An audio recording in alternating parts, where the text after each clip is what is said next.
Amigos de Agencia Andina, ¿cómo están? Buenas tardes. Bienvenidos a Andina al Día, el programa de entrevistas y análisis de la coyuntura de la Agencia Andina. Hoy es jueves 3 de octubre. Vamos a continuar analizando el panorama político. La novedad de hoy ha sido la juramentación del gabinete que preside Vicente Ceballos. Hay nombres nuevos, hay incorporaciones, hay también permanencias y ese es el tema de conversación de esta tarde. Hemos invitado a Miguel Antezana, economista, analista político, y además él ha estado siguiendo con mucha atención los acontecimientos desde el viernes hasta hoy, que la situación parece ya normalizarse con el nombramiento de los nuevos integrantes de este gabinete que preside Vicente Ceballos. La novedad, digamos que el nombramiento más comentado en redes sociales y en los medios de comunicación ha sido la incorporación de María Antonieta Alba al Ministerio de Economía y Finanzas, un sector clave en el manejo no solo de la economía. Todos los sectores dependen de las asignaciones que aprueba el Ministerio de Economía y Finanzas, la respectiva de las decisiones del Ministerio de Economía, también los gobiernos locales a nivel distrital y provincial. Miguel, buenas tardes, bienvenido. Buenas tardes, César. ¿Cómo estás? Bien, bien. Siguiendo con atención lo que está pasando en el país, ya no digamos que habría que analizar lo que sucedió del viernes hacia el lunes con esta disolución constitucional del Congreso, sino más bien habría que pensar en lo que viene. Pero antes de ir al análisis de lo que va a ser el trabajo del gabinete, Miguel, quería preguntarte cómo ves tú, cuánto tiempo más crees que va a durar esta suerte de, ¿cómo llamarlo?, la actitud en el Congreso, ¿cierto? Esta oposición todavía con Pedro Laechea a la cabeza, dando declaraciones, llamando al régimen una dictadura de estilo castrochavista. Han puesto de moda ese concepto, Miguel. Castrochavista, madurista, y cada vez le ponen más términos. Sí, más adjetivos. ¿Cuánto tiempo más crees que va a durar este estado de ánimo en el Congreso? Yo creo que este se va a resolver en la medida que se interponga esta contienda de competencia que se debería interponer ante el Tribunal Constitucional. Sin embargo, aquí también hay unos detalles. El Tribunal Constitucional no puede actuar de oficio. Tiene que haber alguien que interponga este recurso, esta demanda, para saber si hay una ruptura del orden constitucional. Sin embargo, cuando se pide el tema de competencia, tiene que ser un órgano definido, como en este caso el Congreso de la República, pues el Congreso está disuelto. No se sabe, y eso el Tribunal Constitucional lo va a dirimir, si la comisión permanente puede interponer esta contienda de competencia. Si la aceptara, entonces habría que esperar que el Tribunal Constitucional se manifieste, y esto ya se ha dicho que puede demorar entre 3 y 4 meses. Es decir, puede haber la posibilidad de que su respuesta ante esta situación, esta coyuntura, se dé recién cuando estén las elecciones en curso o inclusive que hayan pasado las elecciones de enero del Congreso.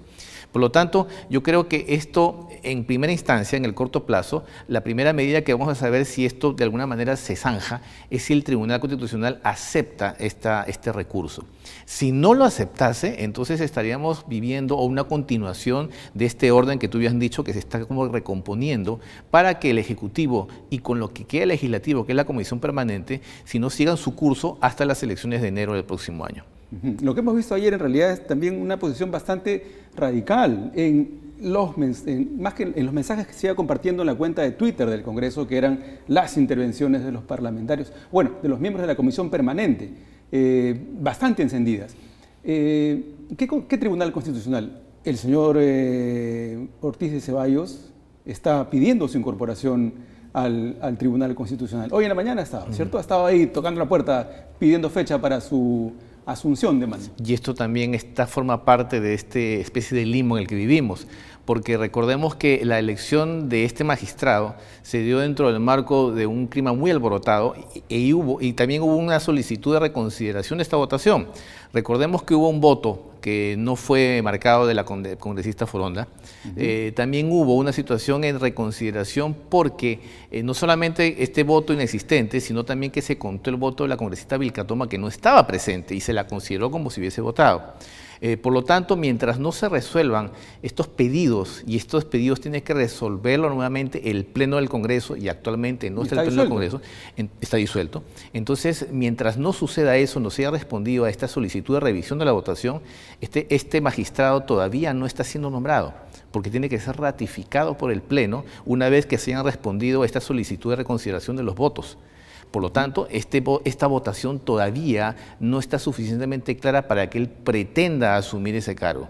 Más aún, cuando en esta carta que manda el presidente de la Comisión Permanente al Tribunal Constitucional, hasta le dice el orden de a quién reemplazaría. Y esa tampoco es atribución de la Comisión Permanente, y ni mucho menos en la Constitución no dice en qué orden se establece. Entonces, seguimos alargando y viviendo una situación de desconocimiento, de limbo, como te digo, que en la medida que no se resuelvan estos pasos no se pueden asumir cosas. Precisamente hemos llegado a esta situación de desconcierto por un detalle muy particular. El Congreso le dio el voto de confianza. Sin embargo, con los hechos, antes de dar el voto de confianza, demostró que no tenía ninguna intención de aceptar lo que el presidente estaba planteando. La elección misma de Ortiz de Ceballos indica pues que no se había aceptado el pedido que había hecho. No se estaba tomando en cuenta el pedido del Premier. Claro. Exactamente. Por tanto, la pregunta vuelve a escena. ¿Hasta cuánto más crees tú que van a durar estas actitudes de, digamos, crítica furibunda de parte del Congreso? Yo creo que en la medida que acepten lo más rápido posible que ya estamos ante un Congreso disuelto y que tenemos que continuar dentro del marco de la gobernabilidad y lo que establece la Constitución, que en este momento sí estamos dentro de ese marco, la Comisión Permanente debería ponerse a trabajar y a aceptar finalmente que el Congreso fue disuelto. Mientras estén en esa negación, que pareciera que es una etapa del duelo del Congreso, yo creo que vamos a seguir en esta situación, pero solamente de ese sector, porque fíjate que lo demás sigue caminando, el Poder Judicial, el Poder Ejecutivo, todo lo demás, la Fiscalía, todo sigue trabajando y la economía también debería de alguna manera comenzar a reactivarse con las decisiones que ahora toma el Ejecutivo vía decreto de urgencia. Y ahí también tienen la responsabilidad los nuevos ministros de aprovechar esta coyuntura para precisamente impulsar alguna serie de normas que el Congreso hasta ahora no había tomado en consideración. Por tanto, vayamos ahora sí al trabajo del gabinete que preside Vicente Ceballos. ¿Cuáles crees tú, de mirar el escenario, que deberían ser los temas centrales de la agenda? Por ejemplo, el asunto de la reconstrucción del norte, que era una larga deuda que tenía el Ejecutivo y que hasta ahora, si bien hay avances, no es un tema cerrado. El tema también, creo yo, de las protestas respecto al tema minero es otro asunto. ¿Cuál crees tú, Miguel, que son los temas centrales de la agenda que debe abordar el Ejecutivo y este gabinete que preside Vicente Ceballos? Yo creo que hay dos pilares fundamentales que tiene que asumir este nuevo gabinete. En primer lugar, el tema de la economía. La reforma, la situación económica, si bien es cierto que sigue funcionando, pareciera que ahora sí estamos en una especie de piloto automático. No hay un ritmo acelerado, no hay un crecimiento evidente que se pueda palpar a nivel de la población. De hecho, el tema de las inversiones, tanto nacionales como extranjeras, está detenido. Eso, por supuesto, lleva de la mano también al otro tema que tú mencionaste, el tema de las inversiones mineras, la parálisis por este tipo de conflictos que se han dado en ciertas regiones y que ha influido de manera negativa para que la economía se dinamice. Entonces, la economía es fundamental. Hay que dar mensajes claros, hay que tomar medidas también, yo creo que hasta drásticas. El tema impositivo, yo creo que tampoco eso es algo que se ha abandonado hace muchísimo tiempo. Seguimos con una SUNAT que es muy eficiente, sin embargo, es tan eficiente que también ahorca ciertos factores como el tema de la microempresa, de la pequeña empresa. Ahí debería ciertamente tomar el Ejecutivo cartas en el asunto. Antes de toda esta crisis se anunció que había un plan de competitividad, pero fíjate que ha pasado en segundo lugar y no se tomó en cuenta. Y otro pilar fundamental es el tema de la seguridad. Yo creo que la seguridad está atada a esa sensación de bienestar a la población, que no basta tener una situación económica benigna, beneficiosa, sino que también tiene que estar dentro del marco de una situación de seguridad. Que eso se ha descuidado mucho en los últimos tiempos. Fíjate que están de alguna manera ligados. El tema de los disturbios, de los conflictos sociales también tiene que ver con seguridad y también tiene que ver con la parte económica. En la medida que la gente sienta que el gobierno le está dando seguridad, le está dando condiciones de gobierno para que la economía fluya, yo creo que eso va a promover que haya una reactivación de todo el aparato productivo. Entonces yo creo que es muy claro lo que tiene que hacer el Ejecutivo. No puede estar en discursos, no puede estar en promesas, no puede estar en anuncios, sino tiene que estar en hechos. Y esto tiene que aprovecharse, insisto, vía lo que son los decretos de urgencia, que es una vía rápida para hacer las cosas.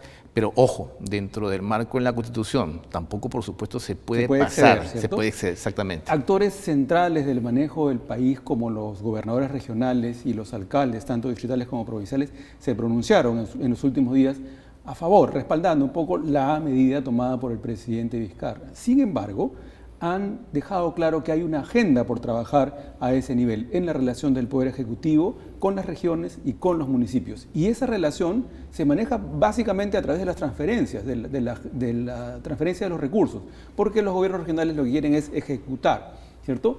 ¿Cómo ves tú ese escenario de la relación entre el Poder Ejecutivo con gobernadores y con alcaldes que supieron dar su respaldo en este momento crítico? A ver, si lo vemos desde el lado estrictamente político, precisamente sí, como tú acabas de decir, hay un respaldo de las regiones ante el Ejecutivo y también por la evidente desconexión del legislativo con lo que es la realidad nacional. Yo creo que salvando esta situación, ahora teniendo un Congreso disuelto, tener un Ejecutivo más libre, por decirlo entre comillas, quitándose este peso del lado del legislativo, la relación con las regiones debería ser mucho más fluida. Pero ojo, no solamente es un tema de transferencia de recursos, es un tema también de ejecución en las regiones. Las regiones tienen niveles de ejecución bajísimos. Sin ir muy lejos, la región Callao tiene apenas el 8% de ejecución y estamos en octubre. El 10º mes. El 10º mes. O sea, ¿qué va a hacer del 90% en 3 meses? Es imposible, no lo va a lograr. Tenemos también Arequipa, 33-35% de ejecución en octubre. Y así cada región tiene porcentajes muy bajos y no se puede achacar esto a una inacción del Ejecutivo y tampoco se puede achacar a una labor del Legislativo que ahora ya no está. Por lo tanto, esto obliga a que las regiones también se reactiven y aceleren la ejecución del presupuesto y que eso se traduzca en obras y servicios para la población. Y ahí hay un nombre clave, justo estoy revisando los nombres de los ministros del gabinete Ceballos, la ministra de Economía y Finanzas, María Antonieta Alba, el ministro de... A ver, los sectores, digamos, claves, ¿no? en esa relación con las regiones, Agricultura y Riego, Jorge Luis Montenegro, Transportes y Comunicaciones, Edmer Trujillo, que regresa al gabinete, Desarrollo e Inclusión, Jorge Meléndez, Energía y Minas, Juan Carlos Lu Johnson. ¿Cómo ves la presencia de una economista joven como María Antonieta Alba, Miguel? Yo creo que es saludable la renovación a nivel ejecutivo y a nivel político. Siempre yo creo que es saludable, hay que enaltecer esa labor de refrescarlo. Yo he escuchado también bastantes críticas atacando su juventud. En las redes, la gente ha sido bien directa en ese punto. Y no se recuerda que también Zavala fue ministro también a los 34 años, entonces ahí sí no hubo voces en contra. Y sin ir muy lejos, Keiko Fujimori también fue postulante al Congreso a los 36 años y fue congresista. Entonces yo creo que también estamos saliendo del lugar, yendo a otro lugar, este tema de una observación objetiva de lo que está pasando. La nueva ministra de Economía tiene 7 años o hasta más años en el sector público, ha ocupado cargos relacionados con precisamente la cartera de Economía. Entonces no es una advenediza que no sepa qué es lo que está haciendo. Entonces yo creo que hay que verlo, o hay que darle por lo menos el beneficio y la duda para dejarla trabajar y saber qué es lo que está haciendo. Por lo tanto también, y en el lado de los ministros que están continuando sus carteras, yo creo que también en la medida que lo han estado haciendo bien y están ejecutando esos planes de este año, es saludable que se mantengan. Siempre está la expectativa de qué van a hacer los nuevos ministros, pero yo creo que también hay que ver ahora en estas nuevas condiciones en las que no se va a tener a un Congreso que va a estar constantemente fiscalizando, cada semana llamando a un ministro a comisiones a declarar o interpelando, es una gran oportunidad para el Ejecutivo comience a trabajar y comience a demostrar que está haciendo cosas. Ahora aquí también se voltea la tortilla. Ahora todo va a estar en manos del Ejecutivo, a ver, cómo gestiona, ¿no? Cómo estás haciendo. Ya no tienes en contra el Congreso, a ver cómo estás haciendo, cómo estás ejecutando, cómo estás haciendo labor de estadista en estos 2 años que te quedan. En estos días se dijo que se venía un momento de dificultad económica, que el dólar se iba a disparar, que las inversiones se iban a retraer, había hasta especulación con la posibilidad de que los precios de los alimentos pudieran subir. Eso ha quedado descartado, ¿cierto? El escenario es de tranquilidad. ¿Cómo interpretar este momento en esa parte de lo que no fue, de esta especulación sobre la inestabilidad de la economía? Si bien es cierto que la economía tiene una relación con la política, yo creo que la política se encontraba bastante dañada por esta disputa entre el Ejecutivo y el Legislativo, y era innegable que había una voluntad evidente del tema del Congreso de ponerse en esta guerra con el Ejecutivo. Al eliminarse uno de estos factores de esta guerra, que es el parte legislativo, y además viendo que el Ejecutivo ha cuidado de mantenerse dentro del marco de la Constitución, salvo esta polémica decisión de negación fáctica a la confianza, yo creo que los mercados han interpretado de una manera que, bueno, hay orden en la política, hay por lo menos algo de calma en la política y no debería afectarse la parte económica. Si se afecta sería en sentido contrario, en sentido positivo, porque entonces va a haber una renovación del Congreso, en enero tenemos elecciones, hay un nuevo gabinete que va a continuar las políticas del Ejecutivo, el modelo económico se mantiene, que eso es muy importante para los inversionistas, y como tú dijiste, el dólar no se ha disparado, los precios se mantienen, la economía no se ha paralizado. Es más, algo muy importante, mientras sucedía todo este alboroto en el Congreso el otro día, tú veías que en la avenida Bancay estaban circulando los carros como si nada. Sí, estaba cercado el Congreso a policías, pero tú veías la avenida Bancay y el tráfico, toda la gente estaba trabajando, no pasaba nada. Entonces, que tú me digas que hay una parálisis, que la gente se sentía, no sé, en una situación de caos, eso no fue así y no es así. Entonces yo creo que hay que dejar de lado las voces alarmistas, porque nada más evidente que el mercado que continúa su funcionamiento como si nada hubiese pasado. El otro momento importante en lo que se viene es precisamente las elecciones para el Congreso. Y ahí uno se pregunta, ¿quiénes son los que se van a lanzar, ¿no? ¿Qué partidos están en esta expectativa y en lo que puede ser la campaña electoral? Porque además consideremos que son parlamentarios que van a tener un periodo de un año prácticamente. Sí, 1 año y 3 meses más o menos. 1 año y 3 meses, ¿cierto? Yo creo que en esta coyuntura va a haber una gran oportunidad para los partidos pequeños o partidos que están inscritos y no han participado. Porque si tú ves listas de candidatos al Congreso de un partido aprista, de un Fuerza Popular, de una Acción por el Progreso, que precisamente han colaborado a este entorno tan crispado de la política, la gente votaría realmente por ahora por Fuerza Popular, votaría por el APRA. Yo creo que no tendrían mucho apoyo. Quizás las bases sí pudieran votar, pero no tendrían la cantidad de congresistas que tuvieron en el 2016. Entonces, aquí se presenta la oportunidad de estos partidos que además tienen que participar, porque si no participas, pierden la inscripción. Eso obliga a que haya una contienda electoral de varios partidos y de varios candidatos. Aquí va a haber la responsabilidad precisamente de buscar gente que pueda ocupar este cargo, como tú dijiste, de corto plazo, que no tenga aspiraciones políticas de largo plazo, porque va a ser simplemente un congresista de 1 año y medio, pero que pueda de alguna manera colaborar para que terminen de conformarse las reformas que están inconclusas. Y ahí es una oportunidad también tremenda, porque se pueden hacer a través de convocatorias a legislaturas ordinarias y extraordinarias y terminar de afrontar las cosas que el Congreso anterior no quiso hacer. Entonces, aquí yo creo que va a ser como una primera prueba, como una prueba de fuego antes de las elecciones de 2021. ¿Cómo vamos a votar y cómo vamos a elegir ahora de una manera más consciente? De una manera de ver minuciosamente quién está postulando, quién está lanzándose al Congreso, qué capacidad tiene o no para estar en ese cargo. Entonces, yo creo que va a ser una prueba interesante, una preprueba de lo que va a ser el 2021, que va a ser la gran elección, y ahí sí deberían jugarse con todas las nuevas reglas de juego que se han impuesto con las reformas políticas anteriores. Y esa lectura que haces, ¿a quién le ves posibilidades? No digo como personas, pero como agrupaciones en las elecciones de enero del próximo año. Mira, yo creo que, como te digo, va a depender mucho de qué gente lleven estos partidos.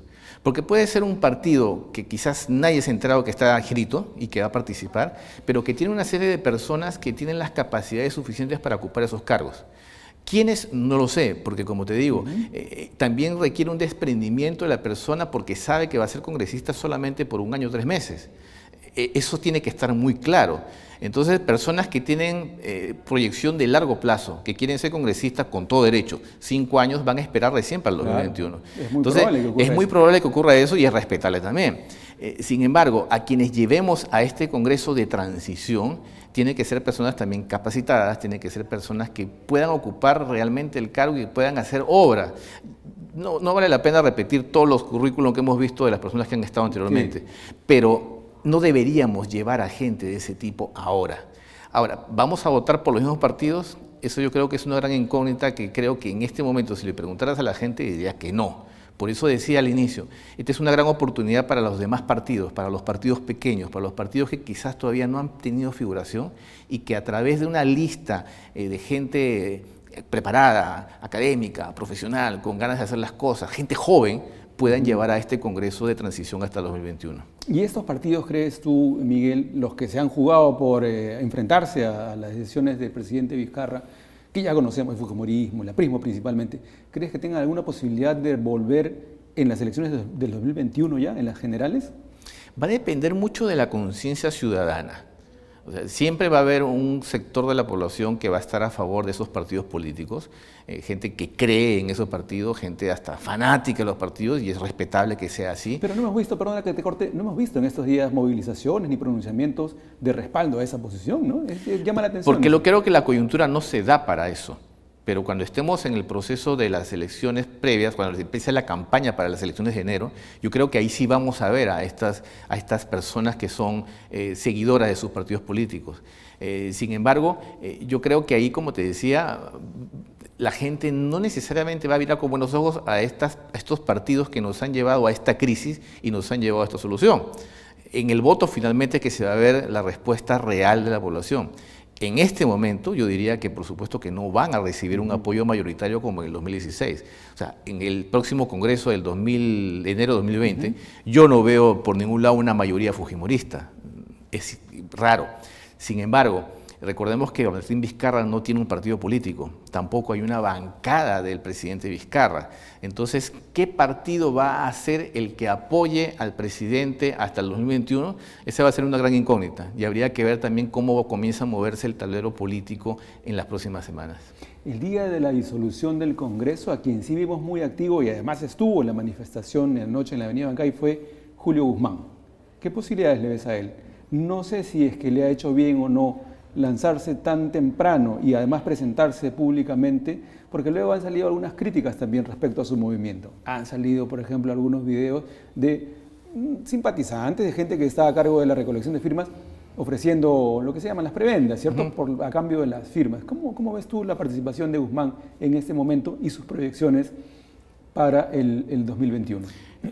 Quisiera primero decir que en general, en el Perú en este momento, desde mi punto de vista, no tenemos partidos políticos como tal.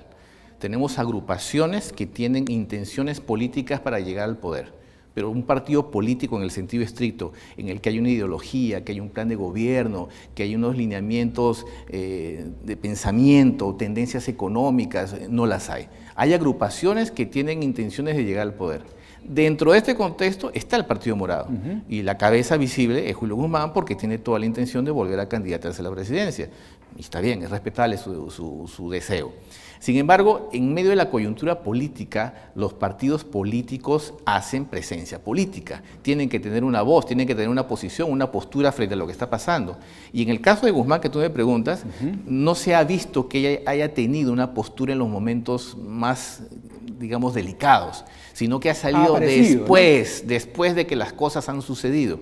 Y esto, por supuesto, a nivel de política juega en contra, más aún cuando ahora la gente está más pendiente a través de redes sociales de las personas, de lo que dicen, de lo que hacen. Entonces, la ausencia de esta presencia constante, de repente le puede jugar una mala pasada. En el corto plazo, por lo menos, le puede jugar una mala pasada. Si el Partido Morado va a lanzar candidatos para congresistas para el 2020, ahí veremos cuál es el respaldo que tiene en este momento Julio Guzmán. ¿Cierto? Debería tener presencia, ya que... Habría que verlo, ¿no? Claro, además que eso colaboraría con su proyección de un partido serio que quiere participar en la política de manera sostenida. Miguel, vamos a entrar en enlace telefónico con Luis Benavente, analista político también y director de Vox Populi. Luis, buenas tardes, bienvenido a la Agencia Andina. Buenas tardes, César.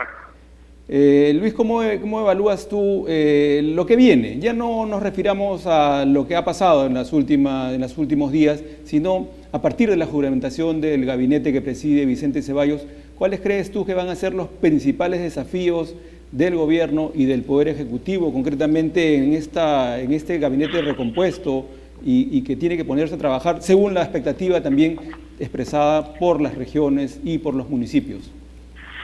A ver, lo que viene, pero digamos, lo que ha pasado aún no ha terminado de pasar. Hay un tema pendiente que es una formalidad. Es probable que la suerte esté echada y que ya podamos prever el resultado, pero hay un tema pendiente que es la interpretación que pide la Comisión Permanente al Tribunal Constitucional, ¿de acuerdo?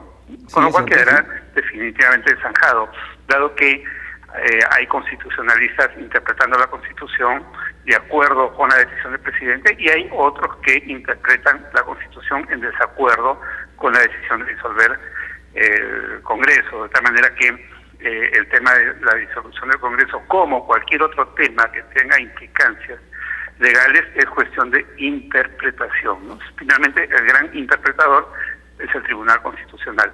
Pues bien, el tema se ha estabilizado, yo diría bastante rápido, queda solamente ese pequeño punto pendiente. Digo que es pequeño porque creo que el Tribunal Constitucional va a interpretar a favor del presidente Vizcarra.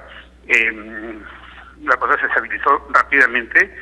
El presidente ha hecho un nuevo equipo de gobierno y respecto a la pregunta sobre la agenda, creo que es exactamente la misma agenda que tenía este gobierno, este régimen, al iniciar el año 2016. Tuvo, donde el señor Vizcarra era vicepresidente, y tuvo un cambio, un ajuste, pero básicamente era el mismo partido de gobierno, era el mismo señor Vizcarra que había sido vicepresidente, quien asume la presidencia en marzo del año pasado, hace año y medio, y pone una agenda de trabajo que es la misma de hoy. No. El hecho de la disolución del Congreso, o tener un nuevo gabinete, no creo que tenga que cambiar la agenda. Digamos, la agenda política cambia, pero lo político finalmente es más etéreo. La agenda de gobierno, la agenda de los temas de gestión pública son exactamente los mismos. La reconstrucción, la seguridad ciudadana, la anemia, la calidad de la educación, todos esos temas donde lamentablemente el gobierno no ha dado resultados en este año y medio, por lo menos no visibles, ¿no? Yo creo que es la misma agenda que debe enfrentar el gobierno y no poner el tema de una nueva agenda, porque es como decir, comenzamos de cero y nos van a evaluar a partir de ahora. No es así, ¿no? Yo creo que el gobierno debe rendir cuentas por sus acciones. Luis, tratándose de la misma agenda, pero en un escenario diferente, ¿qué posibilidades de éxito le ves? ¿Cuáles de las incorporaciones a este gabinete podrían permitirnos pensar en que esa propuesta de trabajo se va a ejecutar ahora sí? Porque hay mucha expectativa en las regiones y en las provincias. Bueno, esa calidad de la gestión, yo creo que hay dos planos, dos puntos. Uno, que se requiere de un gabinete con más liderazgo, con más fuerza, con más carácter, incluso blinde un poco al presidente cuando surgen dificultades en algún sector, ¿no? Eso en cuanto a fuerza política y liderazgo. Y otro, que sea un gabinete capaz de mostrar resultados al país. Pero me refiero a resultados ya no políticos, sino de gestión pública en los temas que preocupan a los peruanos, en seguridad ciudadana, repito, en calidad de la educación, en reconstrucción, en lucha anticorrupción, etcétera, ¿no? Que son los grandes temas que preocupan a los peruanos. El tema de seguridad ciudadana es un tema que en las últimas semanas ha sido muy fuerte, tiene hoy un ingrediente adicional con la criminalidad de algunos ciudadanos extranjeros en el país que antes no tenía ese componente, era, digamos, una criminalidad local. Ahora tenemos una importada adicional que está llamando mucho la atención de la opinión pública y que también afectan a la imagen de una comunidad grande de migrantes venezolanos en el Perú. En cuanto a las elecciones convocadas ya formalmente para enero, ¿qué actores ves en el escenario en esa disputa, Luis? A ver, tendríamos que ver a quienes lideren los partidos, ¿no? Pues básicamente son elecciones para el Congreso. Hay quienes creen que muchos no van a querer postular porque va a ser un periodo muy corto y van después a van a querer guardarse, ¿no? Yo más bien les aconsejaría a muchos jóvenes, a gente que quiere incursionar en político, que esta es una espléndida oportunidad para mostrar tu mensaje, para lograr un posicionamiento, para hacerse conocidos y para luego, bueno, no tienen por qué esperar hasta el 2026. En el interín hay elecciones municipales y hay también la posibilidad de ocupar cargos públicos en la gestión gubernamental, ¿no? Yo creo que eso. Ahora, los actores que lideran los partidos, ellos tendrán que funcionar como una locomotora que, al tener presencia en la campaña, arrastren votos para tener una buena representación. Y es importante para los partidos, creo yo, tener una buena representación. Como es importante hacer un real cambio, ¿no? Porque hace 20 años tuvimos una crisis tremenda, equivalente a la actual, terminaba el fujimorismo muy mal por corrupción, por inestabilidad política, etcétera, y no aprendimos. 20 años después, lo que ocurrió 20 años atrás no representó ningún aprendizaje para el país, porque seguimos en lo mismo o peor, ¿no? Entonces yo creo que es la oportunidad de los partidos para hacer una propuesta más adecuada, más transparente, a ir con mejores candidatos, honestos, con capacidad académica, con liderazgo y con credibilidad.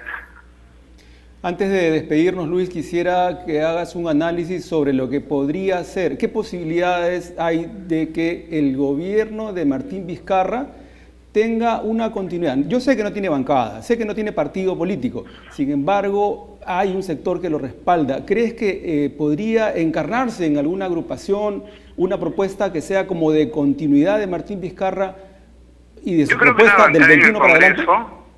Una bancada en el Congreso siempre va a ser útil para un gobierno, ¿no? Pero Vizcarra ha demostrado que con una bancada muy pequeña, sin respaldo del Congreso, puede gobernar, porque el Perú tiene características de gobernabilidad muy atípicas, muy fuera de lo común en el mundo democrático, ¿no? Sí, definitivamente una bancada sería una gran ayuda, ¿no? Sobre todo para que sirva de puente para el diálogo necesario entre ejecutivo y legislativo, ¿no? Durante varios meses había quejas de las bancadas de la bancada de Peruanos por el Cambio, de que el presidente no se reunía con ellos y no los escuchaba, ¿de acuerdo? Entonces ese no es, si el presidente hoy no tiene una bancada, es que antes tampoco quiso tenerla, porque al tenerla no la atendió, no la canalizó, no le importó mucho, ¿no? Entonces el tema de bancada siempre creo que va a jugar en ese terreno. Bien, Luis, muchas gracias por compartir tus comentarios con el público de la Agencia Andina. Buenas tardes. Bueno, muchas gracias. Un saludo para todos. Gracias. Hemos escuchado entonces a Luis Benavente, analista político y director de la empresa encuestadora de estudios de opinión de mercado, Vox Populi. Miguel, un poco resumiendo lo que hemos conversado y el panorama que se viene, ¿cuáles serían las conclusiones, la lectura que debe quedarnos como lección de esta semana crítica que hemos vivido y que parece ya camino a la normalización? Yo creo que siempre lo que se encuentre dentro del marco de la Constitución va a hacer que precisamente vivamos este ambiente de gobernabilidad, que mantengamos tanto el sistema democrático como el modelo económico. Creo que eso es fundamental para nuestra sociedad. Y en segundo lugar, yo creo que la experiencia de lo que hemos vivido en estos 3 años con este Congreso nos debería llevar a la reflexión para que en las elecciones de enero, que como decía va a ser una prueba, un ensayo para las elecciones del 2021, yo creo que vamos a ver cómo elegimos, cómo llevamos al Congreso a personas que estén capacitadas, que tengan la voluntad de trabajar desde el Poder Legislativo, no con fines personales, no con fines partidarios, sino con el fin último que es servir a la nación. Y eso, esta prueba, dependiendo cómo salgamos en este ensayo, nos va a avisorar cómo vamos a recibir el 2021, cómo vamos a recibir el Bicentenario. Entonces yo creo que eso es muy importante. Ojalá que reflexionemos como ciudadanos, ojalá que la gente interiorice las consecuencias de esta crisis para que finalmente tenga efectos positivos y bueno, volteemos la página finalmente y lleguemos al Bicentenario con un nuevo panorama, con nuevas caras, con nuevos políticos, con nuevos gobernantes. Y son los partidos precisamente los que tienen que hacer docencia cívica, educación ciudadana, para que no repitamos experiencias como esta. Me llamó muchísimo la atención una congresista diciendo: yo estoy aquí por mi plata. Es una cosa muy llamativa. Hacer un mea culpa, creo, con los partidos políticos, para precisamente interiormente reinventarse, porque necesitan reinventarse, llegar a ser de verdad organizaciones políticas conectadas con la realidad nacional. Bien, Miguel, seguro que vamos a tener oportunidad de volver a conversar y analizar el panorama político del país. Vienen semanas y meses interesantes y, como bien dices tú, el Bicentenario está a un pasito y es una oportunidad para repensar nuestro país y proyectarnos hacia el tercer siglo de república, aprovechando pues todo el potencial de una nación grande, con muchos recursos, con gente pujante y que merecería un mejor futuro y una mejor historia que la que hemos tenido hasta ahora. Muchas gracias por tu visita. A ti, muchas gracias. No vales. Amigos de Andina al Día, hemos conversado con Miguel Antezana, analista político, hemos revisado la situación y más bien hemos un poco previsto lo que viene para el país una vez que ya empieza a normalizarse. Es verdad que está pendiente todavía un pronunciamiento constitucional respecto a la situación que se ha planteado en el país. Sin embargo, como observaba el señor Miguel Antezana, hay una suerte de normalización de los actores políticos, el escenario económico principalmente, está caminando con normalidad y es una señal de que las cosas seguramente que en las siguientes semanas y los próximos días va a tender a la normalización y es una oportunidad para hacer gestión a todo nivel, desde el Poder Ejecutivo, las regiones, los municipios y con participación y vigilancia de la propia ciudadanía. Con esta conversación llegamos al final del programa. Los invitamos a revisar información actualizada al minuto en el portal de la Agencia Andina, www.andina.p. Buenas tardes.